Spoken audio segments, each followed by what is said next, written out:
Union পরিষদের member পদ থেকে আজকে বহিষ্কার করা হবে। কি বলেন ম্যাডাম? কেন, আমি কি করছি?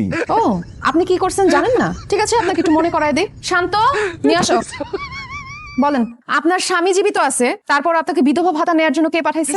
এই যে বসের মেম্বার, এই টাকা নিয়ে আপনি কি করেন? আমরা টাকা নিয়ে বসের মেম্বার হাতে দেই, আর উনি সব টাকা নিয়ে আমার 100-200 টাকা হাতে দেয়। ফকিনের বাচ্চা, খবরদার আমার বিরুদ্ধে উল্টাপাল্টা কথা বললে একদম থাপড় দিয়ে দাঁত ফেলাই দেবো। বশির সাহেব, আপনার কত বড় সাহস! আমি এখানে বসে আছি, আপনি আমার সামনে একজন মহিলাকে বলতেছেন থাপড়ায় তার গালের দাঁত ফালাই দিবেন? সরি ম্যাডাম, ম্যাডাম তার কথা আপনি বিশ্বাস করবেন না। আমার তো মনে হইতেছে এটা আমার বিরুদ্ধে বিরোধী দলের কালামের একটা গভীর ষড়যন্ত্র। কারো কোনো ষড়যন্ত্র এখানে নাই। আপনার বিরুদ্ধে কিন্তু আরো অনেক অভিযোগ আছে। শান্ত, বয়স্ক ভাতা নিয়ে এসে কি করছে? মেম্বার সাহেব কিছু মনে করেন না। ম্যাডাম, গত বছর বয়স্ক ভাতা দেওয়ার সময় আমাদের বসির মেম্বার সাহেব এফডিসি থেকে একজন মেকআপ ম্যান ভাড়া করে নিয়ে আসছিলেন। এরপর এলাকার ইয়ং পোলাপানদের দাড়ি মুজ লাগায় বুড়া বানাইছে, তাদেরকে দিয়ে বয়স্ক ভাতা তিনি নিজে নিয়ে গেছেন। ইয়াল্লাহ, কত বড় মিথ্যা কথা! বিশ্বাস করেন ম্যাডাম, এটা হইতেই পারে না, আমি এটা করি নাই। সবকিছুর প্রমাণ আমার কাছে আছে, আপনারা যান।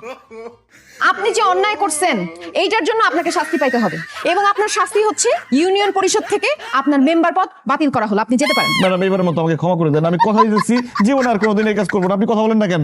আপনি একটা দুর্নীতিবাজ, আপনার কোনো কথা তো আমি শুনবো না। আপনি যান এখান থেকে। ম্যাডাম আর একটা সুযোগ দেন, আমি আর জীবনে কোনোদিন 2 নাম্বারই করবো না। আপনারা কিছু বলেন না কেন, বলেন। জি জি জি, আমাদের এখন কথা বলা উচিত। ম্যাডাম, আসলে মানুষ তো আমরা কেউ ভুলের ঊর্ধ্বে না, মানুষ ভুল করবে, এটাই স্বাভাবিক।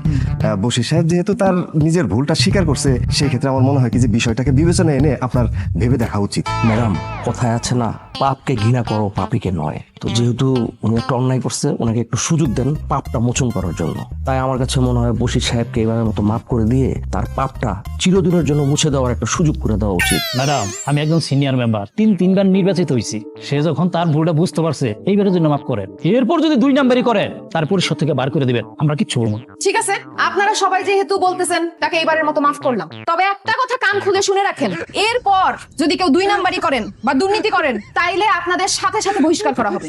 জনগণের সেবা করার জন্য মেম্বার হয়েছেন, সেই কাজটা মনোযোগ দিয়ে করেন, নাইলে কিন্তু আপনাদের পরিণাম হবে ভয়ঙ্কর। আসতে পারেন আপনারা।